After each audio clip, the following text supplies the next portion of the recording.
Halo anak-anak, Assalamualaikum warahmatullahi wabarakatuh. Apa kabar semuanya? Semoga dalam keadaan sehat walafiat ya, dan tetap semangat belajarnya. Sekarang kita akan mempelajari tentang rangkaian listrik.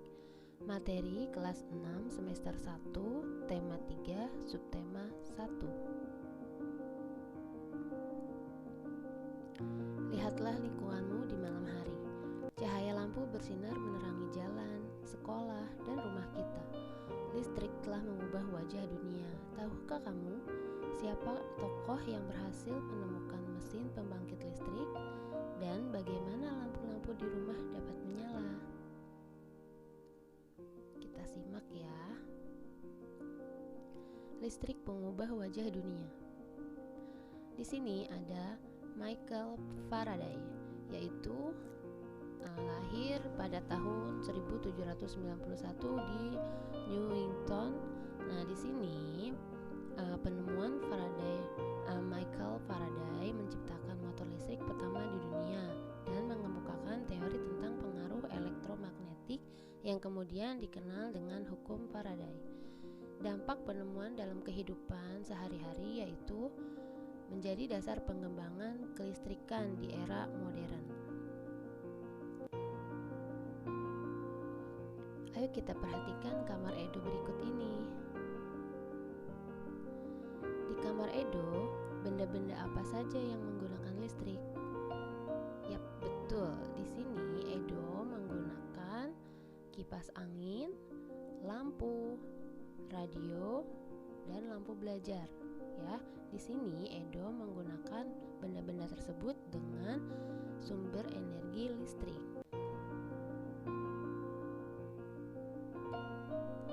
Arus listrik.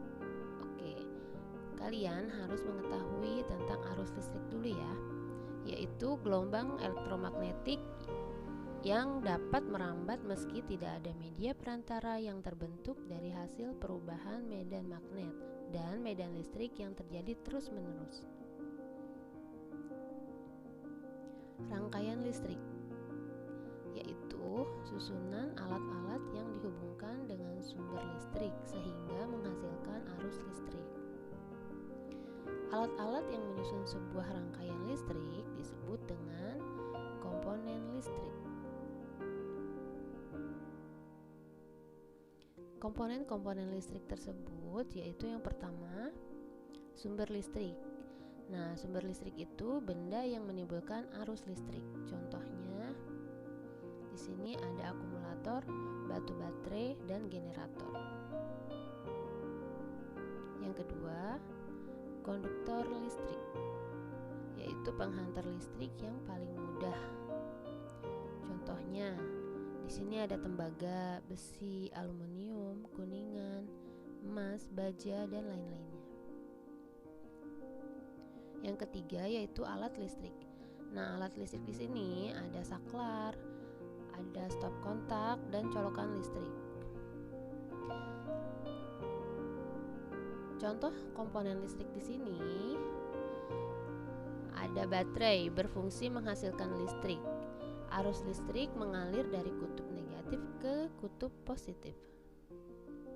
Di sini ada kabel listrik, yaitu yang berfungsi sebagai konduktor yang mengalirkan arus listrik. Dan lampu yang berfungsi mengubah energi listrik menjadi energi cahaya. Jenis rangkaian listrik. Nah, jenis rangkaian listrik di sini yaitu ada dua, yaitu rangkaian terbuka dan rangkaian tertutup. Rangkaian listrik yang terbuka yaitu salah satu komponen rangkaian tidak terhubung, maka lampu akan mati. Untuk rangkaian listrik tertutup, semua komponen terhubung, maka lampu akan hidup atau nyala. Nah, berdasarkan susunannya, jenis rangkaian listrik terbagi menjadi 3, yaitu rangkaian seri, rangkaian paralel, dan rangkaian campuran. Rangkaian seri. Rangkaian seri merupakan salah satu contoh rangkaian listrik tertutup. Pada rangkaian seri, alat listrik disusun secara seri atau berderet, atau tidak bercabang. Pada rangkaian seri, jika salah satu lampu padam, maka lampu lainnya akan ikut padam karena arus listrik terputus. Perhatikan gambar rangkaian seri berikut. Pada rangkaian seri tersebut, kedua lampu disusun secara seri. Jika lampu 1 padam, lampu 2 juga akan padam.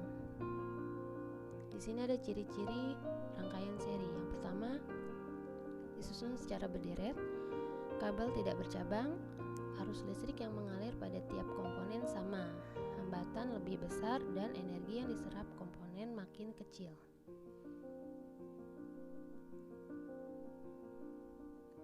Contoh rangkaian seri pada kehidupan sehari-hari, yaitu dapat digunakan pada senter dan lampu hias.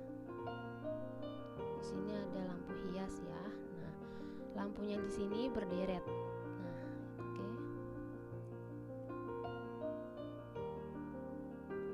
Kemudian rangkaian paralel.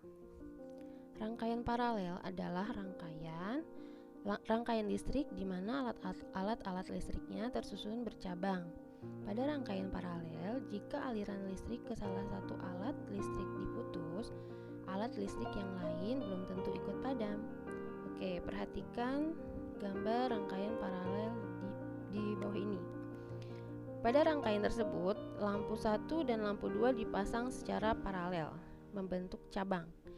Jika lampu 1 padam, lampu 2 akan tetap menyala karena aliran listrik dari baterai dapat melewati cabang kabel yang lain.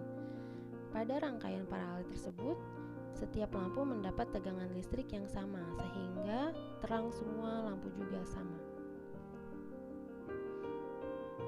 Ciri-cirinya yaitu disusun secara bertingkat atau bersusun, arus yang mengalir berbeda-beda, hambatan kecil, dan kabel yang dibutuhkan lebih banyak. Contoh rangkaian paralel pada kehidupan sehari-hari. Ya, di sini rangkaian paralel digunakan pada rangkaian listrik di rumah-rumah. Ketika salah satu lampu di ruangan rumahmu padam, lampu-lampu yang lain tidak akan ikut padam. Rangkaian paralel juga bisa dimanfaatkan pada lampu lalu lintas.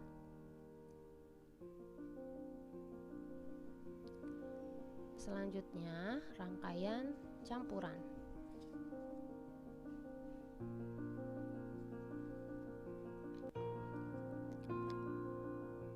Kamu telah mengikuti persamaan dan perbedaan antara rangkaian seri dan paralel. Nah, rangkaian seri memiliki satu aliran, sedangkan rangkaian paralel memiliki lebih dari satu aliran.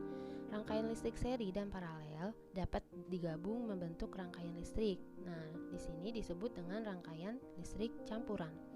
Perhatikan rangkaian listrik berikut. Pada rangkaian listrik di samping, lampu L1, L2, dan L3 dipasang secara seri, dan lampu L4 dan L5 dipasang secara paralel. Jika lampu L1 padam, maka lampu L2 dan L3 akan ikut padam karena aliran listrik tidak bisa melewati lampu L2 dan L3. Akan tetapi, lampu L4 dan L5 akan tetap menyala karena aliran listrik dapat melewati percabangan yang lain. Di sini ada ciri-ciri rangkaian campuran, yaitu gabungan antara rangkaian seri dan paralel dan memiliki ciri yang sama dengan rangkaian seri dan paralel.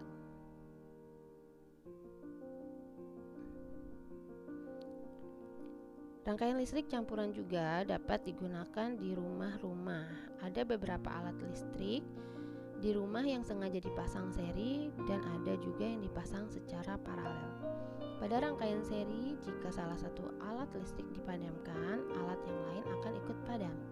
Pada rangkaian paralel, jika salah satu alat listrik dipadamkan, alat yang lain akan tetap menyala. Oke, terima kasih. Semoga bermanfaat ya apa yang Ibu sampaikan. Jangan lupa like, subscribe, Wassalamualaikum warahmatullahi wabarakatuh.